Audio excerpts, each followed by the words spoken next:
For today's vlog, I will share my international internship experience, especially for those who are interested and planning to go internationally to do their internship. So I will share my experience as a second year college tourism student. First of all, it depends to your university kung kailan kayo mag-OJT or on-the-job training. On my end, required sa amin ang second year at fourth year tourism student ay magkakaroon ng OJT.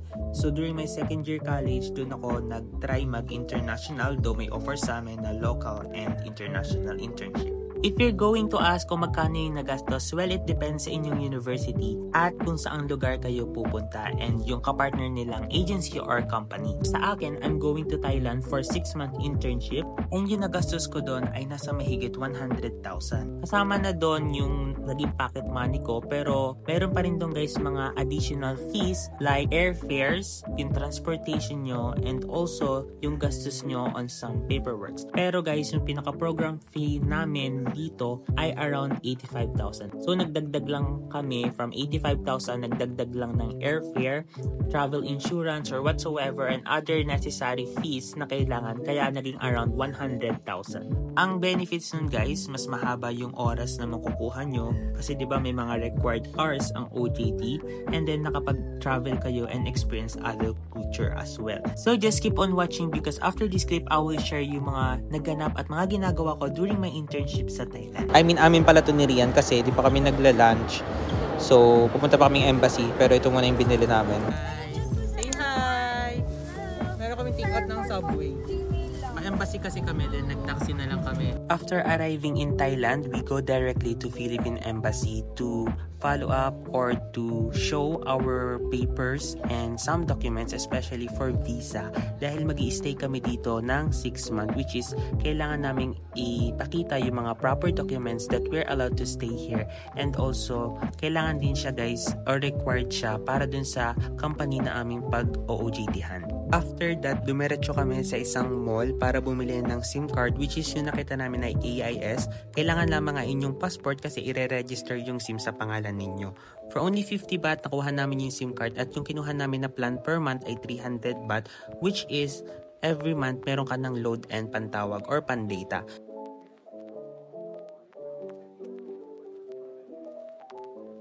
So guys, I'm here at Labua State Tower. So I'll be staying here for 1 week.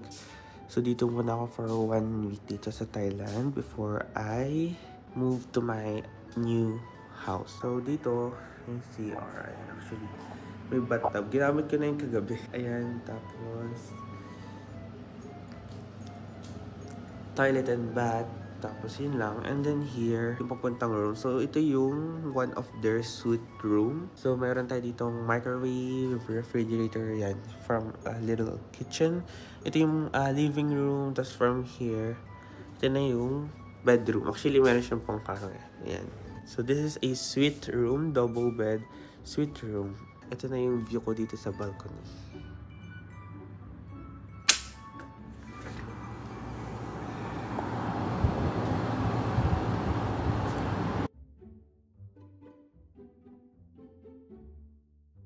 habang may free 1 week accommodation ako, hindi natin sinayang yung oras na maghanap ng accommodation or yung bago kong titirhan habang meron ako ditong internship sa loob ng 6 months. Though may provided yung agency namin, some of them ay hindi malapit sa mapapasing sa inyong company, kaya naghanap kami. And meron akong nahanap guys, which is along Bangkok lang din. Ito yung The Enrich Saturn, malapit sa Bang Rak Station. And yung rent sa kanya guys ay 8,000 baht monthly, not including yung water and electricity bills. Though mura lang guys yung kanilang water, fixed sa 200 baht monthly, and yung rate naman ng electricity nila ay 8 baht per unit. And actually guys, pag magre-rent nga pala kayo sa lahat na nandito sa Thailand, meron kayo laging advance deposit na 2 months for those who are interested na maghanap ng apartment.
Magpakita ka. Magpakita ka. Dito ako magluto ng lemongrass yun. Yung mga lemongrass.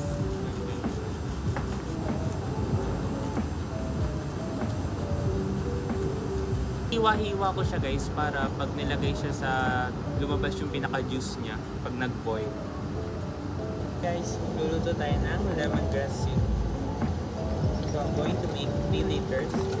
So kailangan naman na 3 liters of water, 3 kilo of sugar, tapos lemongrass.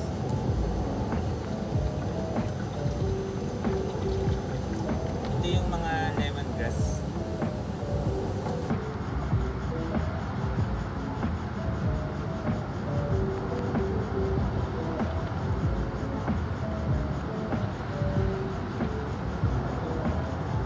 So ito guys, simple syrup or sugar syrup siya, water at sugar, tapos lalagyan ko siya ng lemongrass mamaya kapag medyo nag-dissolve na yung sugar. Ito yung view ko guys habang nagluluto ako. Ito yung view ko, so medyo umuulan na dyan. Ulan yan guys, pero sana hindi ako abutin ng ulan kasi kapag umulan magko-close kaming bar. So ayan. Ito Icon Siam yan. Yun yung Icon Siam. Yan. Hello guys! Today gagawa ko ng hangover premixes. Yun yung aming one of the signature cocktails. So, saan lang dito 9.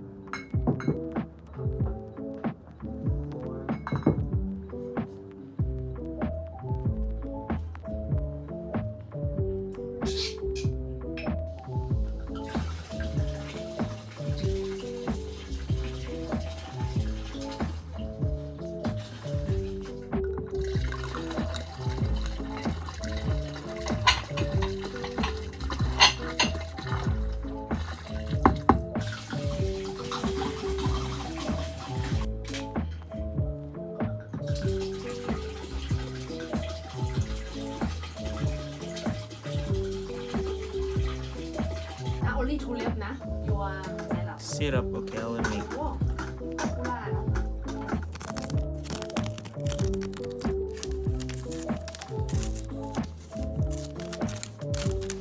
$22,000. Hello.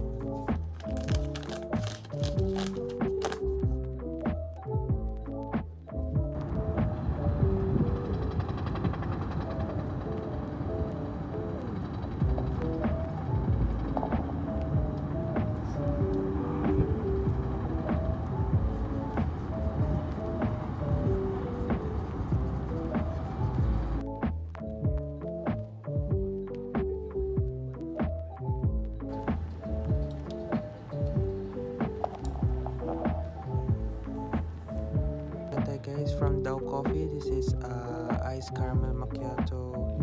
Taste test natin.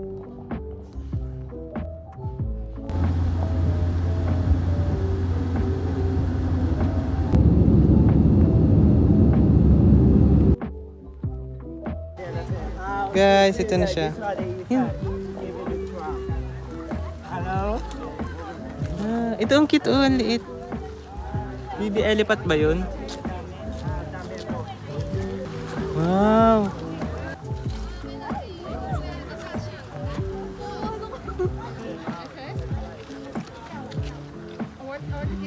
Laki ng ilong.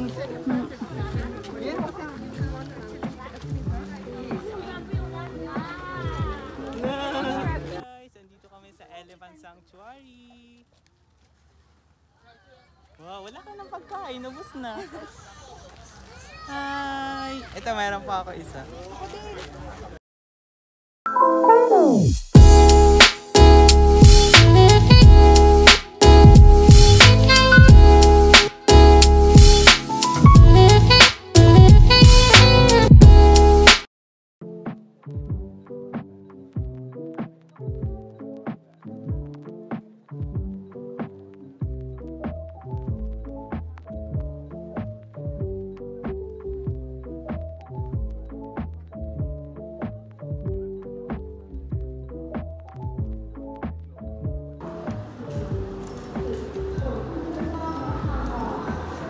Tangina.